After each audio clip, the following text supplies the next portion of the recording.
In fact, yes. Like we That's had like our the house paid 1%. off. Yeah. Oh yeah. We had our house paid off before we had our first child. That was the deal. And we did it.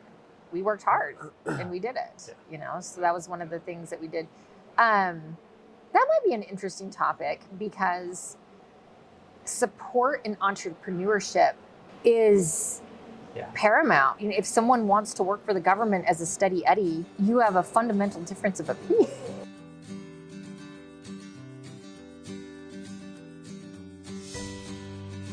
Hey guys, this is Give Us It Podcast. We're here at the Momentum Gym. We're doing it because we want to experience business owners and have real conversations. So today, someone I got to meet through Madison Sharman, but I've been a witness to some of the stuff you've done. Also the company that you owned and founded and created and then sold, right? So, Okay, so Heather Griffiths Barber. I founded, scaled, and sold Queen of Wraps. And now today I help people do literally exactly that. Buy a company, scale it, and sell it. which is amazing. And I've been to the founders meetings that you guys host a couple times, which is amazing.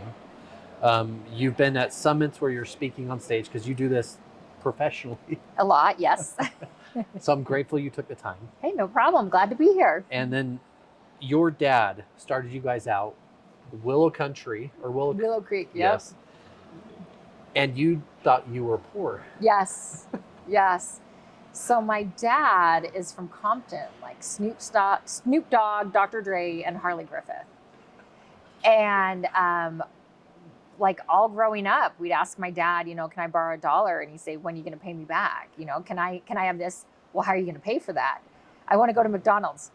Well, where's your money? You know, that type of thing. And so, I just never clicked that we were even remotely doing well because all my other friends went on spring break. In fact, one summer, oh my gosh, he got this giant contract. He owned a bunch of small businesses. That was his gig, is buying small businesses, scaling them, and selling them. Could be perhaps where I learned all of this. But we own this art gallery, and he got this contract for this giant medical center in Lincoln, Nebraska. And so Bryan Medical Center. So we made all the art here in Salt Lake. We framed it and everything, put it in a U-Haul, drove across the country, spent 2 weeks in Lincoln, Nebraska.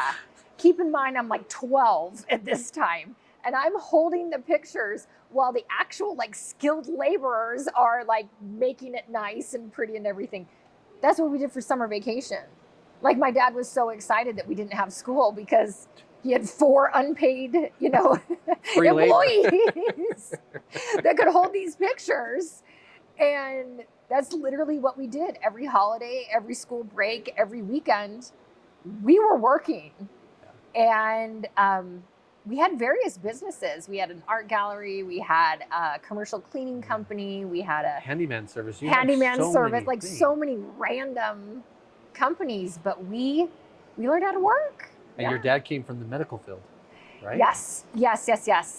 So my dad was in the medical field. I like to say he sold drugs in the 80s. He was in when you could. Yeah, exactly. He was in pharmaceuticals in the heyday of pharmaceutical companies in Los Angeles in the 80s. It was just the Wild West. And so that's where he made his fortune. But he realized that no matter how much he made and how many bonuses he got, and the guy that owned the company was also always making more money than him. And that just didn't sit well with him. And so he decided that he would do this by scaling and selling companies on the side. So his kids would have that opportunity to learn how to make money and run businesses and do this while he was doing his day job as in the medical field. Yeah. How amazing is that? And how crucial is that today for a small business owner to have their kids involved in a business so that they can actually see what it looks like, how hard it is, and then I can make some money. This is for me. Anyone can do whatever they want, but I literally see my children as apprentices. So my older daughter, she's 14. She has an LLC. She makes, like, she'll cut this video up for me and make reels, and it's $25 a reel. And she realized early on that she could go get a job babysitting, you know, get 10 bucks an hour, maybe 15 if, you know, it's really, and have to deal with these kids. Or she could do a project-based income and get 25 bucks per reel. And so that decision was made very easily. And then, of course, I'm a very mean mother. I'm extremely mean. And so I'm making her pay half for a car. And so she's saving up when she's 16, and that's what she's using the money for. But it all runs through her LLC. And caveat to that then, so by the time she's 18, she'll have almost 5 years of operating history on her business already. So amazing. That's you. That's your generational. Kids are your, that's generational change. literally. Yeah. Literally. Your kids are your apprentices, and that's how you teach them. Like, I would never in a million years think of running a house and not teaching my kids how to do the dishes or, you know, clean a toilet or whatever. So why wouldn't I teach them how to run a business? It just seems counterintuitive to me. I feel like we're doing a disservice. My other soapbox I'd like to get on is that and mothers especially feel this, like, oh, I want my kids to go to the trampoline park when it's, you know, they're off school, or, oh, I want them to do this, or they don't need to go work. They don't need to go do this. But I feel like we're doing a disservice to these children. You know, for thousands of years, women have taken their kids to work with them. Yeah. If you go places, like you go to Africa, you go to Asia, they got the baby strapped on the back and they're out in the rice fields. They're out doing these things. Where do we get off thinking that we need to provide this cushy life for our kids? Yeah.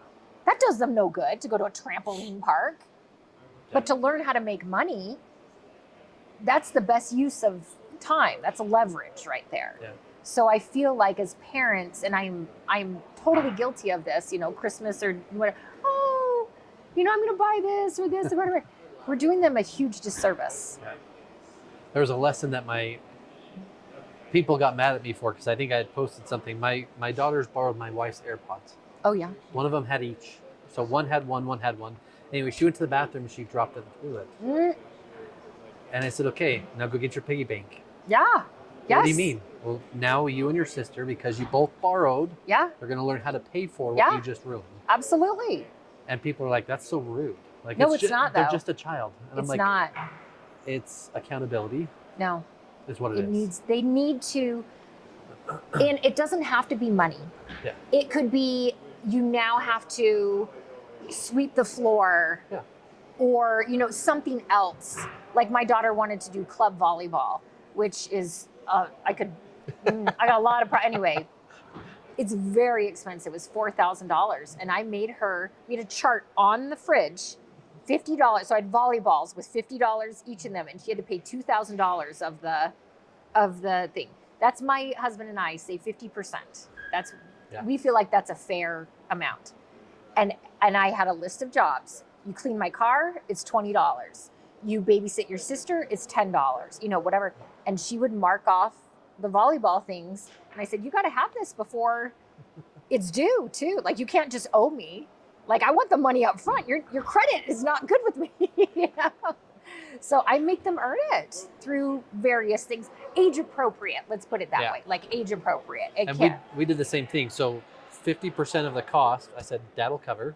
And then the other 50, you have to figure it, right? Yes. And all I did was take the money and put it away to then figure out what they can do with it in the future, right? Yes. It's not like I'm keeping it. But but they need to learn. Yeah, they need to learn. They need to learn. Because you were also taught with Queen of Wraps a little bit. Like, do you want to talk about that? And how I mean, because I think it's crucial for people watching to start a business today, what it actually took or takes. Oh, man alive. Honestly, like, I've talked about this ad nauseum. Like, I'm 44 now. We started the company when I was 23. And knowing what I know now, I would be so scared because I have a house, I have kids, I have, you know, 401k, you know, all this other. When you're 23, you literally have nothing.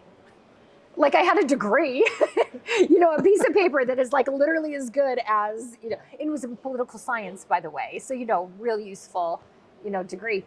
At least you got it though. Yeah, that's Good true. job. That's true. At least I got it. That is absolutely true.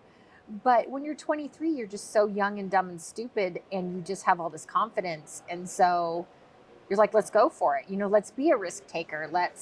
Let's see, because the worst thing that can happen to you is like you just go get a job at a bank or something. I'm like, okay, well, that didn't work out. We'll go try something else. So youth was our secret sauce at that time. But yeah, it takes a lot. Courage, a tremendous amount of patience, especially when you compare yourself to others. Like, oh, so-and-so was 25 when he founded this company or whatever, and you're like grinding away and like, man, we made $1 million this year. Like, that's awesome. It's hard. It's really, really hard. But it's also the most rewarding thing I've ever done. Just seeing the fruits of your labor and seeing how much I've grown, not just as a business owner, but as a compassionate human being, and mentally, like, knowing I can face these challenges. And there's 3 points that I'd like to. First one is how important is it today that a spouse is on board with the decision to start a business? Yeah. Woo. Like that's that. Because you and Zach have been together for 20. Yeah, well, 20-year anniversary is this June. Yeah. Congratulations. 19 years right now. Yes. Yes, it is really difficult. And let me just take that a step further. Like, my husband he's in finance. He's just studying. He's just this. And I'm like, hey, let's try this. But we work well together because we complement each other. I'm a risk taker. He is not at all. He's completely risk adverse. So we complement each other that way. But I've seen a lot of marriages break up because of entrepreneurship, because there are months where you are rolling in dough. And then there are months where you are sliding your credit card to make payroll. And you'd be surprised how from month to month that can change. When you start getting more advanced, a more mature company, I guess, let's put it that way, it starts evening out. But up until like the first 5 million, 3 million, it's from year to year. And growth is hard. Growth is expensive. Yeah. Amen. So expensive. And if you don't have a support, that would be really difficult. Yeah. And I'm not just talking financial support. I am talking like that mental and emotional support to ride this roller coaster together. That would be really rough. And that's really rough. I want to say thank you for inviting me to your founders clubs, your groups that you put together. If you haven't been invited, if you've been invited, you're lucky. If you haven't, sorry, but I think next time. I think it's important that you throw those, because it's a place to be safe. Yeah. Right? It's a place to, if you don't have that, which I luckily do, my wife is my goddess, but it's hard. Really it's already hard anyway. Really hard. And it can create a lot of friction. I can't even tell you how many marriages, like just recently, I'm 44, so like I'm seeing a lot of marriages, break up at this time. And so many of them, because the husband's bet the farm on something, or the wife has, decided to do this skincare line, or, whatever it is, and it fails, or it succeeds, or the opposite, it succeeds. And that creates a whole nother set of problems that you weren't ready for, and, how to deal with this, how to navigate that, It's hard. Entrepreneurship's really hard, and you got to have a supportive spouse. You do. The single most important decision you will ever make is who you marry. Yeah. And what is it like working with family? Oh,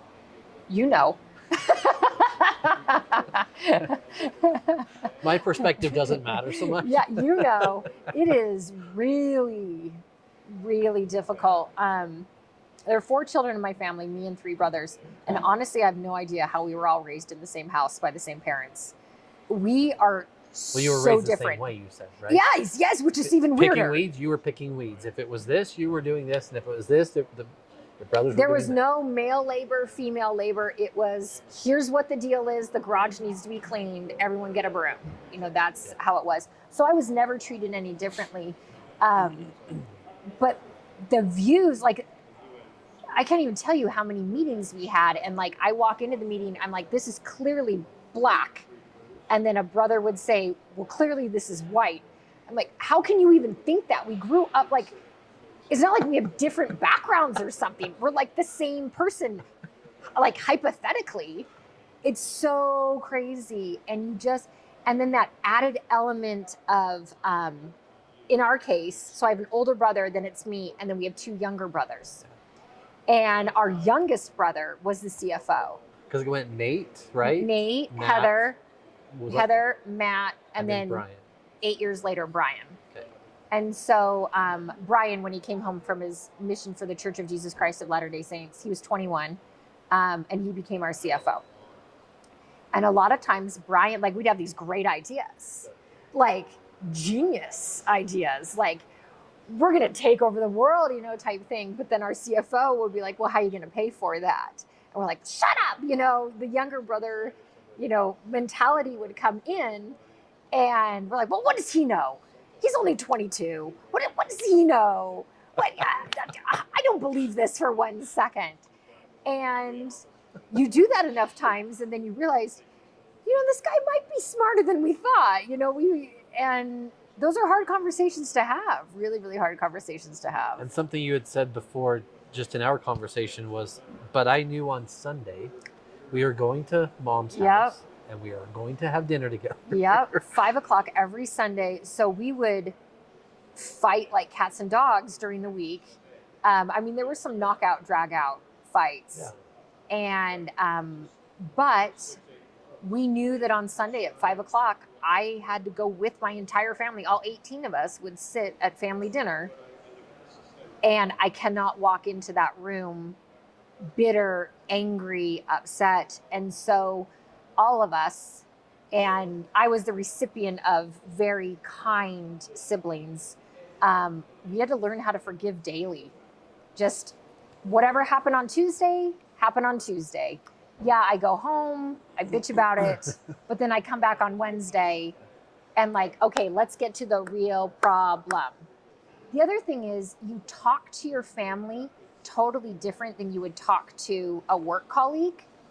Even the vernacular that you use, the tone that you use is different. And it's more familiar because you know, like, my family's always going to love me, as opposed to like my boss. You know, I need like, please, this son guy. of a bee. Yeah, exactly. Like, you're not going to have a knockout, drag out with your boss. You know, you might send like a strongly worded email, like, this outcome was identified before we started this project. You know, not, hey, you dumb, you know, what were you thinking? We all agreed no, and then you did it. You know, like this type of thing.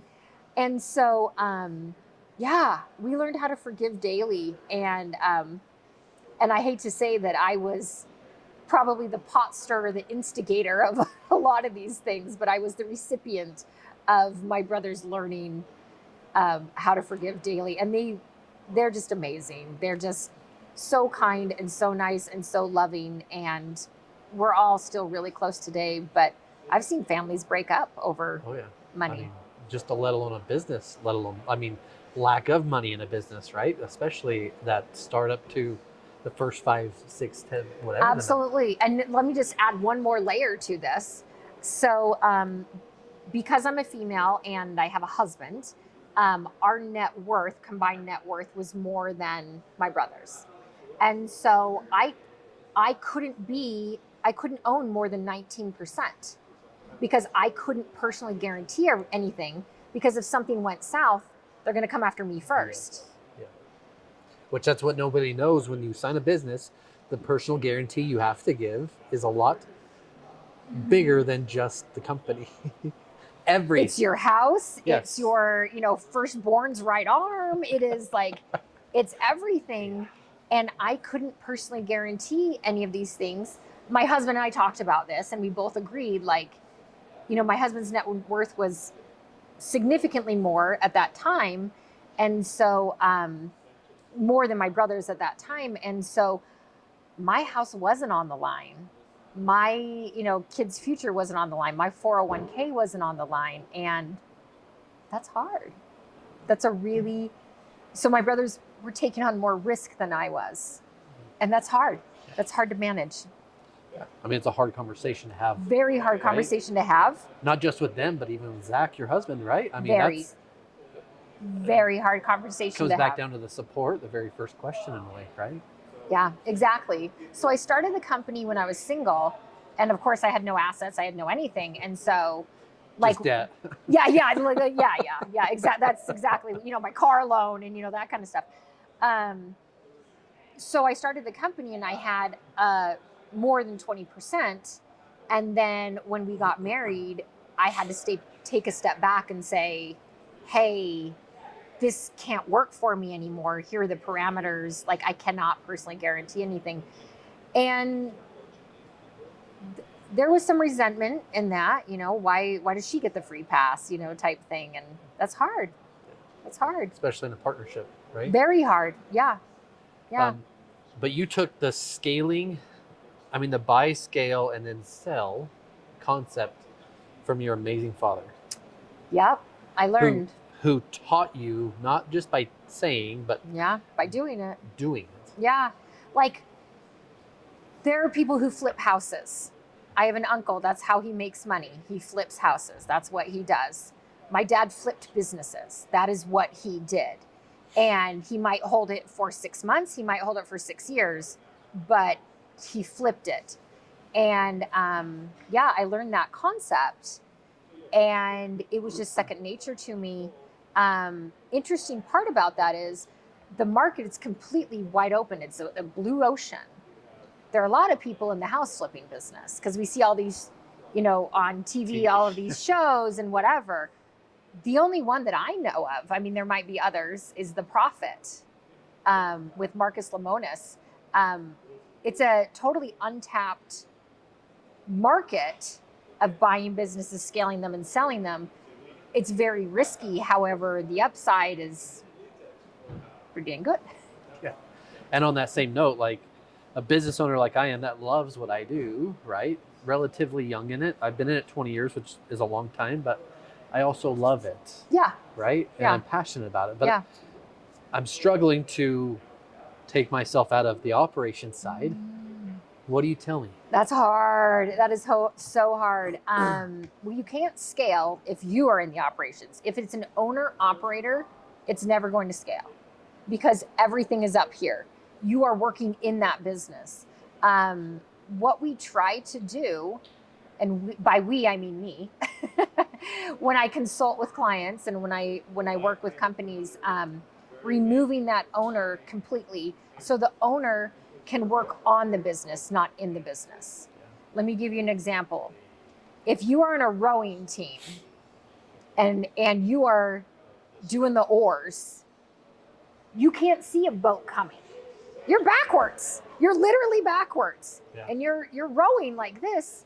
But if you have a coxswain that is facing the direction that you're going and giving commands, slower, faster, right, left, you are going to get those places. That's what a business owner needs to be, is the coxswain on the bow, seeing what's out there, and the employees in the business rowing and getting that boat to the place. But if the owner is rowing with you and then, kind of going like this and, you're going to hit other people's oars, you're going to get out of sync, it's not going to work for anyone. In fact, it is fighting against your momentum. Yeah. So you've got to extract, you meaning the owner needs to extract themselves from the day-to-day operations, from the week-to-week operations, from month-to-month operations, and be that coxswain. Okay, there's a giant cruise ship coming. We're not going to win the battle against this. We're going to go left, type thing. Because otherwise, the whole ship's going down. And like you said, if something happens to you and you die, the whole ship's gone. Literally. Gone. Literally. Yeah, that's it. So everything you worked for, everything you put on the line, everything you have is potentially gone. It goes in the grave with your brain. And the steward that you want to be to help your team, right? The gift maybe God gave you to be the steward, to have employees to help them, could be gone with one, not fault of your own, but accident or something. Absolutely. Absolutely. And if your business is all up here, if you are the owner operator, if you have all of these negotiations or vendors or, anything in your head, it's not written down, it's not systematized, it's not anything, that goes with you. Sorry. And you've done a heck of a job, from what I can tell. I look up to her, but you've done a heck of a job replacing yourself. Oh, yeah. Right? Oh, yeah. So someone going through this, understanding now how detrimental it can be, how do you tell them to then take the steps to replace?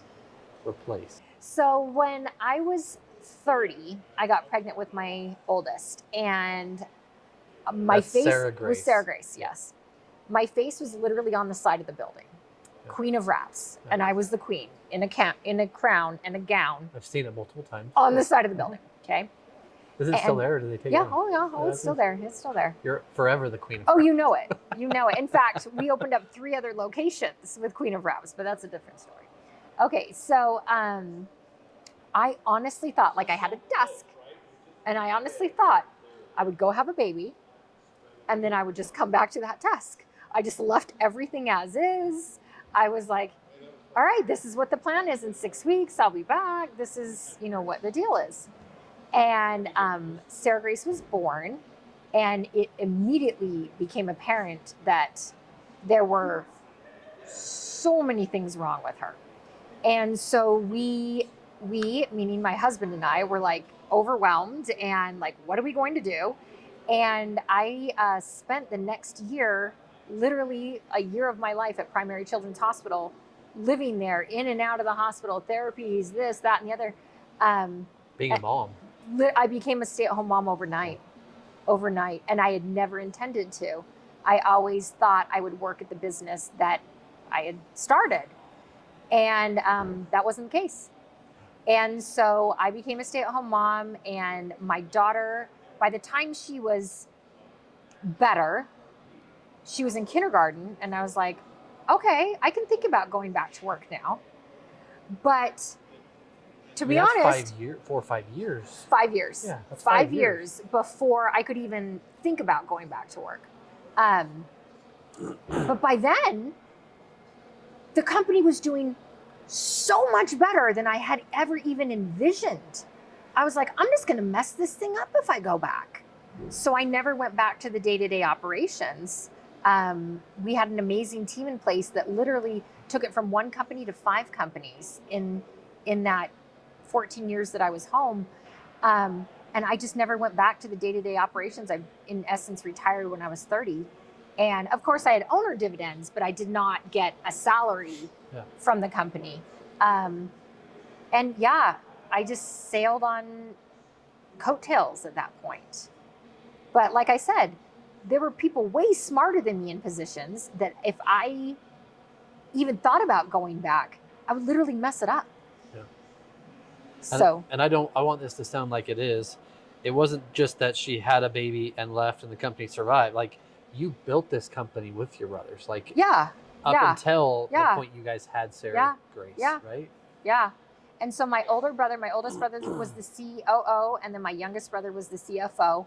And they made Nate and Matt, right? Nate and Brian were key hiring decisions. Brought on amazing people that far smarter than them too. We're a bunch of yokels, but you're hiring A players. That's the reason why you hire people, is to do things better than you did. And we were able to make several key hires, and that's why it worked. And it's why you vividly see so clear buy, scale, sell. Right? Yeah. Because it came to happen. We did exactly what we set out. It took longer than we imagined. It always does, doesn't it? Yes. So when we saw my dad go through this, here's the difference though. It was one man making a decision to buy a business, scale a business, and sell a business. Four of us making a decision. Partnership. Help me now, because like I said, we had differences of opinion, and so it took 20 years, which is fine. I thought we would flip it, scale it and flip it when I was in my mid 30s or so, but it didn't happen until I was 43, which is fine. That's still damn amazing though. It is amazing. That's amazing. It is amazing. Yeah, it is. But yeah, I mean, it's like thinking you're going to move into, it's like, you're going to move into this house. It's going to be your starter home. And then 20 years later, you're like, okay, now we're ready to move, to the next place. And that's fine. It just took us longer than we thought. Yeah, but I also think that's amazing because not only that, but your brothers, Matt has multiple businesses, right? Yeah. Yeah. And yeah. It's crazy to know that how Brian came into the picture, yeah. right? And then you guys built. Yeah. They were able to sustain some of it while you were gone or build without. Family's most important, right? And I think it's amazing that your family had such, maybe your dad had taught you guys so well, but you had adopted and then implemented. Yes. So one of the, now we're going to get deep and philosophical. So my mom has 8 siblings and they're not close. They're not, like if I saw my cousins on the street, I wouldn't even know who they are. I have people in the family I've never met. They're almost like strangers, in a family. And then my dad's family is super tight. They holidays and just a functional family, I guess, let's put it that way. And so my dad and mom both agreed that the way they would raise us is more like my dad's family, where we worked as a team, we worked as a unit, we saw each other as teammates. It wasn't one person was better than the other or one person's a jerk. It's like, that's your brother, you got to figure this out. And so the way that we were raised was different. So when we started the company, we knew that the overarching vision of the company was to foster eternal relationships with family. That is the overarching goal. Just like the overarching goal of Amazon, of Jeff Bezos, something I just learned about him. He's like all into space and stuff when he was little. And he wants the Earth to become a national park and offload all of the like data centers and things like that on Mars and on the moon and have the Earth be a national park. Elon Musk, same thing. He realizes, the Earth is finite. And so he's making a play for Mars, but they're building a company with, that's the moonshot. That's the big overarching goal. I happen to do that through selling books. I happen to do that through, electric cars or different things like that.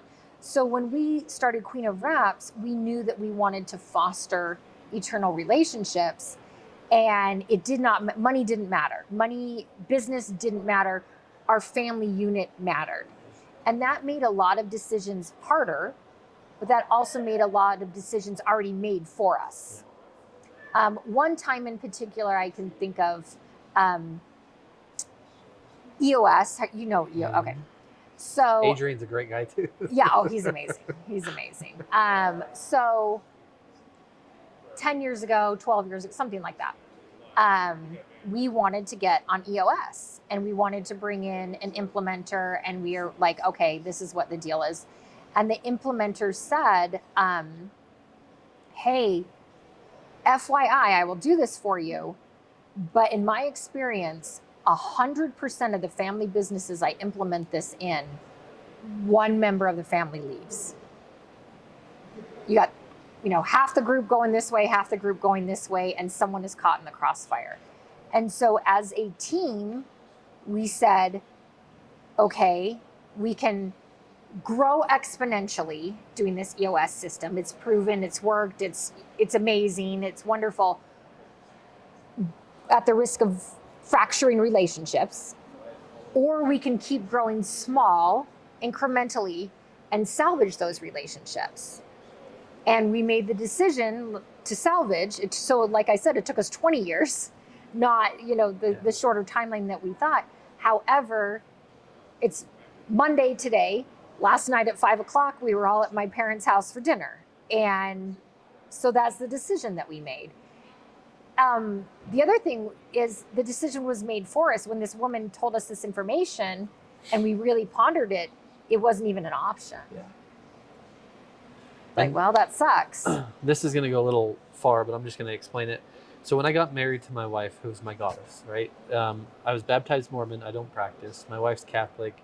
She wanted to be married in a Catholic church, but the Catholic church required us to do a marriage counseling class. Oh, yeah. Okay. And we did. Okay.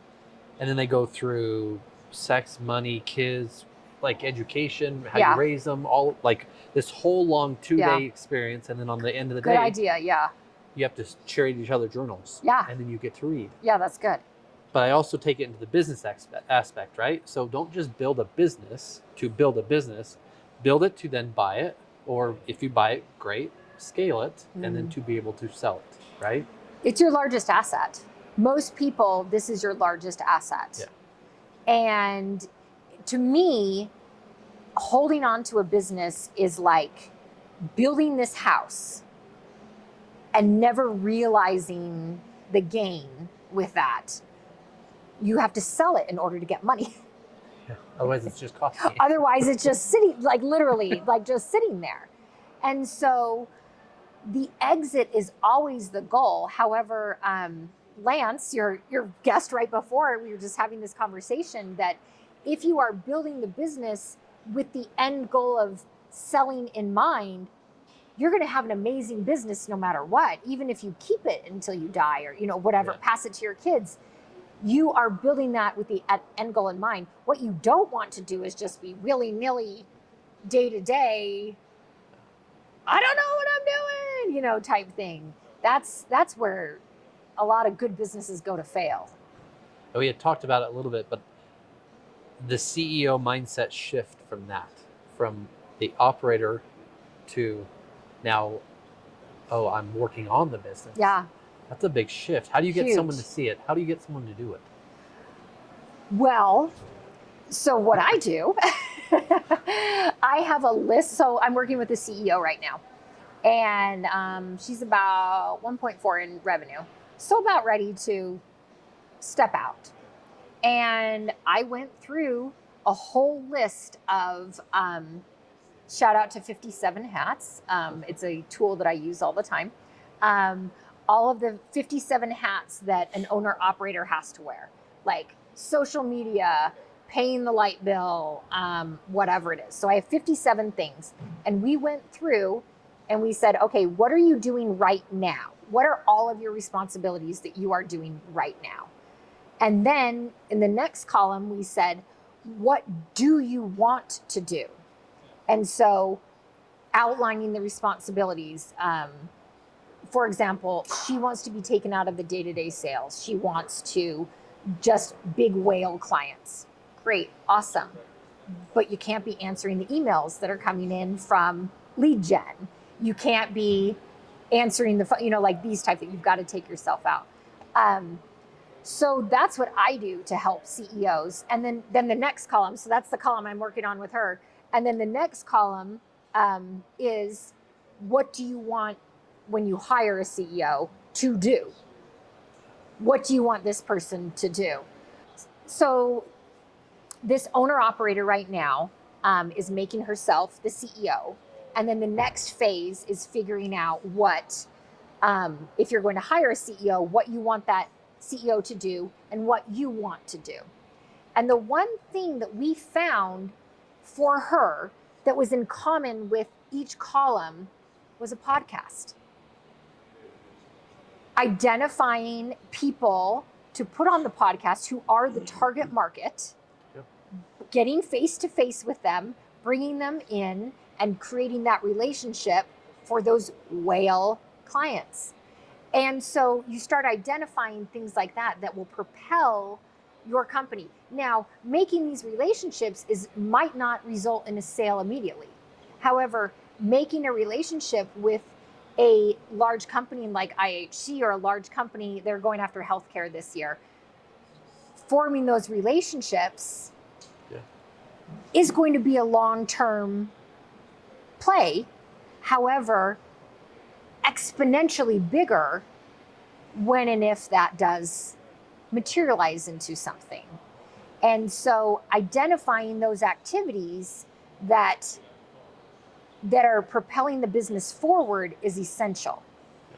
And then all the other stuff, the taking out the trash, the onboarding new hires, the paying the taxes, whatever, all of those inconsequential things that are not vision driven, that are not, the end goal driven, need to be outsourced, need to be assigned somebody else. Yep. Designated. Yeah. You don't need to be paying the light bill. And what's cool about it is that you don't just get your experience in this. You get to see it from your father's perspective, right? He ran his own business and on the side, not even a side hustle, because it's really 4 or 5 companies. Main source of income. It was crazy, yeah, right? Yeah. So you've been through it at a young level, watching it. You've been through it on a personal level through the business and with your family. Yeah. And also you're able to help vision people see this all the way Exactly. And like I said, I'm a really mean mother. And so I have my kids on EOS too. Like we have a chart on the fridge. They have 90-day goals. Like my youngest really wants to be a University of Utah cheerleader. And so every week her 90-day goal is to learn a backbend kickover. Okay. In order to be a University of Utah cheerleader, you probably need to know a backbend kickover in order to do a more advanced skill. She's 8, but we can work on the long-term goals right now in order to get her there. And that's something I'm teaching my daughters, is that every hour of every day, you are either getting closer to those long-term goals or you're getting further away. If you're just sitting scrolling, that's not going to help. Now, if I'm on a 4-hour drive with you, you sure as hell better be scrolling in the back, because if you're yapping and doing all this, there's a time and a place for a lot of these things, But at 3:30 in the afternoon, you don't need to be on a device. You don't need to have the iPad. You don't need to ask for screen time or whatever. No, we're working on our long-term goals. You're taking the dog for a walk. You are, going to a music class, or, whatever it is, those type of things. So they know every hour of every day, this is what I need to do in order to get to these goals that I want. You don't just magically show up at the University of Utah tryouts when you're 18 and be like, okay, I'm here. Yeah. Give me a uniform. You've got to start early. Yeah, and I was thinking it was Jordan too, but it was Kobe. Like, there's a guy going to play basketball, and it was just something I heard not too long ago, but he'd showed up early, 3 hours early to this game to play the Lakers. And I'm going to go. No one's there. I'm going to go. Kobe was there. I know he was. Yeah, he totally was there. He was relentless. Yeah. Relentless. Exactly. And one of my favorite things that he said is, you don't just practice to get it right. You practice enough so you don't get it wrong. Yes. And fun fact about Kobe is that he would go, like in visiting arenas, they take the floor up, they put the floor down. So it's not a static, it's not a static thing. And he would go even more early, like 3 more hours before that, or the night before, or whatever. He'd be there at 2 a.m, 3 a.m, testing every inch of that floor. So he knew when he dribbled, is the ball going to go left, right, straight? Like, so he could anticipate issues that might arise during that game and prepare for them in advance. And here these other guys are, going out to the clubs or, whatever they're doing. That's what he decided to do with his time. Being intentional with it. Intentional. I love how I'm a big believer in generational change. Yeah. Right? Yeah. And our children will mimic what we do. Yeah. They will not mimic what we say. No. So it's impressive that your dad had a standard that you guys built and then kept the family tight, because that was the overall goal, right? Yeah. And that's obviously continued through your guys' family. Yeah. Let alone business. obviously. Yeah. And it's been, we just had a death in the family. My cousin, who was an only child, he was 56 and just had a heart attack. And so this was last week, and we're navigating, through this sorry. right now. It's been rough, but so thank you very much for your sympathy and condolences. And his mother's like 85. So she's of no help. She's a wonderful woman, but she's of no help or whatever. And as a family, like, we didn't even think twice. We're taking care of his kids. We're like, okay, let's get the life insurance. Let's figure out the will. Let's do all of these other different things, because we had those relationships with my cousin's children. I had their numbers in my phone. I'm not just meeting them now. Yeah. I already had their entire lives. I've known them. They've been invited to things when we go places like, oh, hey, they live in Southern California. We're at Disneyland. Do you guys want to meet up for lunch or whatever? We've built those relationships. So when unfortunate things like this happen, we all rally around and we all trust each other and know each other, and no one is alone. And we're creating that cocoon. We're creating that family. And like you said, our kids are watching. They are. And other people are watching too. That's the other thing, is from the outside looking in and saying, I want a family like that. Yeah. Now, that it could be anything, Yeah. but that is what we have chosen to put our time and effort into, I guess. Let's say it that way. And that's why I said, I think it's crucial, especially as a business owner, to have a spouse on board. Yes. Right? To have Yes. a family that you also, they understand what it takes. Right? Yeah. But your employees, your team, like being a steward of money Yeah. and then a steward of your time with your employees, right? Yeah. Something you had said really stuck out about being the steward. I'm grateful enough to have had the opportunity to be the steward of money for our employees, right? Yeah, we've helped so many people with down payments, with illnesses, with children, disabilities, different things like that. And we've been so fortunate helping kids go on missions, different things like this. We have been very, very fortunate to be in a position where we can serve others. And we wouldn't have been able to do that if we were living hand to mouth. The only reason why we were able to help our employees is because we had a profitable business. Which is your ultimate goal Should be your ultimate goal. But I mean, it's your goal to help them figure out how to, if they're going to buy it or build it, great, scale it, and then make it profitable. So then at least you can sell it if something happens, or for your kids, or whatever your legacy looks like. Whatever that succession plan looks like. Yeah. How soon exactly. should people's succession plan? 3 years.